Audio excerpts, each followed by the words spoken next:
ኤለ ወንድሞች እህቶች እግዚአብሔር ቤተሰብ እንዴት ናችሁ? ደህና ናችሁ ወይ? እና ዛሬ በዚህ ሰዓት ላይ ለአንዳንዶቹ ማለዳ ነው፣ ለአንዳንዶቹ ማታ ነው። ባላችሁበት ምድር ሁሉ ሰላም ለእናንተ ይሁን። ዛሬ ጀስት ከመጽሐፍ ቅዱስ አንድ ጥቅስ አንዲት የሆነ ርዕስ ከነገርኩ በኋላ ስለ ድፍረት የኃጢአት ድፍረት ሳይሆን እና በጽድቅ በእውነቱ ላይ በጣም ደፋር እንድትሆኑ በቃ የሚናገር ቃል ታገኛላችሁ። መጽሐፍ ቅዱስ ውስጥ ላይ በሁለተኛ ጢሞቴዎስ ሁለት ምዕራፍ ከቁጥሩ ከሰባት ላይ ታገኛላችሁ። እንዲህ የሚል ቃል ታገኛላችሁ። እግዚአብሔር የኃይልና የፍቅርንም ራስንም የመግዛት መንፈስ እንጂ የፍርሃት መንፈስ አልሰጠምና ይላል። ስለዚህ ይሄ እግዚአብሔር መንፈስ ዳት ሚስ ምንድን ነው? እኛ ውስጥ ላይ ያደረው ወይንም አንቺም አንተም እኔም የምናመልከው እግዚአብሔር በእኛ ውስጥ ላይ የሰጠው የፍርሃት መንፈስ አይደለም እና እግዚአብሔር የኃይልና የፍቅር ራስንም የመግዛት መንፈስ እንጂ የፍርሃት መንፈስ አልሰጠምና ይላል። ራስን የመግዛት እና የፍርሃት መንፈስ አይደለም የሰጠን፣ የፍቅር መንፈስ ነው። ራስን የመግዛት መንፈስ ነው እና የፍርሃት መንፈስ ማለት ወዳጆቼ መፍራት ማንን ነው ካላችሁ እንደሆነ እግዚአብሔርን ነው እና ኃጢአትን ነው። ስለዚህ እግዚአብሔርን ከፈራችሁ ኃጢአትንም ትፈራላችሁ ማለት ነው።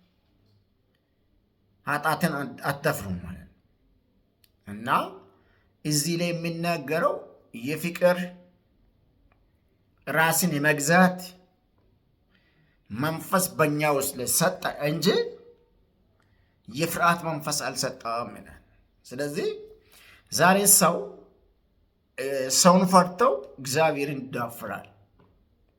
ጓደኛውን ፈርቶ እግዚአብሔርን ይዳፈራል። ኑሮን ፈርቶ እግዚአብሔርን ይዳፈራል። ባጀትን ፈርቶ እግዚአብሔርን ይዳፈራል። ጊዜን ፈርተው እግዚአብሔርን ይዳፈራል። ትልቅ ሀብታሙን ፈርተው እግዚአብሔርን ይዳፈራል። ስለዚህ ስለ እግዚአብሔር መናገርንም ደግሞ ሰው ይፈራል። ስለዚህ እኛ ውስጥ ላይ ወዳጆቼ የድፍረት መንፈስ ስለ እግዚአብሔር እንድንናገር ፍቅር የሆነን መንፈስ፣ የጥላቻን መንፈስ ሳይሆን የሰላምን መንፈስ፣ የፍቅርን መንፈስ፣ ራስን የመግዛትን መንፈስ፣ እግዚአብሔር የሆነን መንፈስ እግዚአብሔርን ለሰዎች ሁሉ ያለ ፍርሃት እንድንናገር እግዚአብሔር ቃል ይናገራል። ስለዚህ የትም ቢሆን የት ማለት ነው። አሁን አንዳንድ ጊዜ ስትሬት ላይ ከተማ መሃል ላይ ስለ ክርስቶስ ቆሞ ሲሰብኩ አንዳንድ ሰዎች ሽምቅቅ ይላል። ይሄ የሚያስፈራው ኃጢአት ነው እንጂ ስለ ክርስቶስ ስትናገሩ በድፍረት ተናገሩ። ስለዚህ ያ ኃይል የሚመጣው ከላይ ነው። ስለዚህ ሐራሎስ ትላንትና እግዚአብሔርን ቤት የሚያቃጥል ቅዱሳንን የሚገርፈው ሰው መልሶ ያንን ቃል አጥፎ እኔ የበላይ ሁሉን የሚችል አምላክ ፊት ለፊት አይቻለሁ፣ እሱ እጅም ነክቶኛል፣ ስለዚህ ያን ፍቅርን ልክድ አልችልም ማለት አሸነፈ ማለት ነው። ይሄ ፍቅር ያ እኛ ውስጥ ላይ ያደረው ፍቅር ከእግዚአብሔር ከዛ ራሳችንን እንድንገዛ ከኃጢአት ባርነት ነፃ እንድንወጣ በኃጢአት ላይ እንድንጨክን እግዚአብሔርን እንድንፈራ ያ የሚያረገውን ኃይል ካገኘ በኋላ ያ ፍቅር ሲመታ ማለት ነው። ያንን እነ ቄሳርን ሊያስደስት በቃ ሲሮጥ ወደ ላይ ወደ ታች ሲሆን የነበረው ሰው በዛ ፍቅር ከተመታ በኋላ ሞት ቢሆን እንኳን ይሞታለሁ እንጂ ይህንንማ ፍቅር አልክድም አለ። እኛ ውስጥ ላይ ያደረው ፍቅር ወዳጆች ድፍረት የሚሰጥ እንጂ የሚያሳፍር አይደለም። የክርስቶስ ፍቅር በውስጣችሁ ላይ ካለ አትፈሩም። እና መጥፎ ጓደኛና ቢራ ጠጣ በሚለው ሰው አለ እኔ ክርስቲያን ነኝ የክርስቶስ ልጅ ነኝ ብትል ያኛው ወንድምንም ታድነዋለህ። አንተ ግን ትተባበራለህ። ክፉ ጓደኛ ወደ ጠንቋይ ቤት ሲወስድ፣ ወደ መጠጥ ቤት ወደ ልዩ ልዩ ሱስ ሲወስድ፣ መጥፎ ጓደኛ እህት ወደ ስድብ ላይ በሚዲያ ላይ ብዙ ክርስቲያን የሆኑ አንዴ ሲዘምሩ አያቸዋለሁ፣ አንዴ ሲሰብኩ አያቸዋለሁ፣ አንዴ ሲሳደቡ አያቸዋለሁ። አንተ አባትሽ፣ እናትሽ፣ ወንድምሽ ምናምንሽ ስሉ አያለሁ። ይሄ ከአጋንንት ነው። ስለዚህ በዛ አንደበት ስለ ክርስቶስ ተናገሩ። አንድ ቀን ላይ ይቆማል እኮ ይህች አንደበት አንድ ቀን ትቆማለች እኮ። እንደዛ የሆነ ሞተር የሚሰራው የተኛውም አይነት በቃ ምድር ሰማይ ሁሉ የእኛን የምንላቸው ነገሮች አንድ ቀን ላይ ቆመዋል። ግን ወዳጆቼ ከምንም ይልቅ ለዛ ጊዜ የምናሳልፈውን ጊዜ ለክርስቶስ ብንጠቀመውስ፣ ሚዲያን ለክርስቶስ ብንጠቀመውስ፣ ውሎን ለክርስቶስ ብንጠቀመውስ፣ ጓደኛውን ለክርስቶስ ብንጠቀመውስ። ለምንወደው ጓደኛ ክርስቶስን ካላገኘ እንደሆነ ለምን ክርስቶስን አንጋብዝም? ወዳጆች ሚሳ ከምትጋብዙ ይልቅ ለምን ክርስቶስን አትጋብዙ?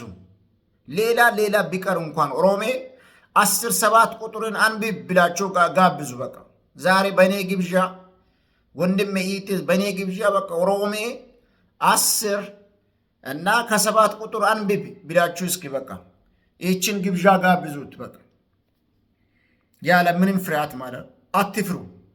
ክርስቶስ መንፈስ ነው የሚሰራው። የእናንተ ውስጥ ላይ ያለው ፍቅሩ ነው እኮ። ክርስቶስ እኮ አንዴ ዓለምን ህዝብ እኮ ክርስቲያን ማድረግ ከብዶ አይደለም። ምክንያቱም እኔና እናንተ እንድንደርስ እግዚአብሔር እድል ነው የሰጠው። እኛ ውስጥ ላይ የበራው እኛ ውስጥ ላይ ያደረው ፍቅር እንድንተርፍ ነው ጌታ ያደረገን። ስለዚህ ያንን ክርስቶስን ጋብዙት ለጓደኞቻችሁ። ባልና ሚስት ሆናችሁ የምትኖሩ ከሆነ ለሚስት ለባል በቃ ጋብዙት፣ ለጓደኛ ጋብዙት፣ ለቤተሰብ ጋብዙት።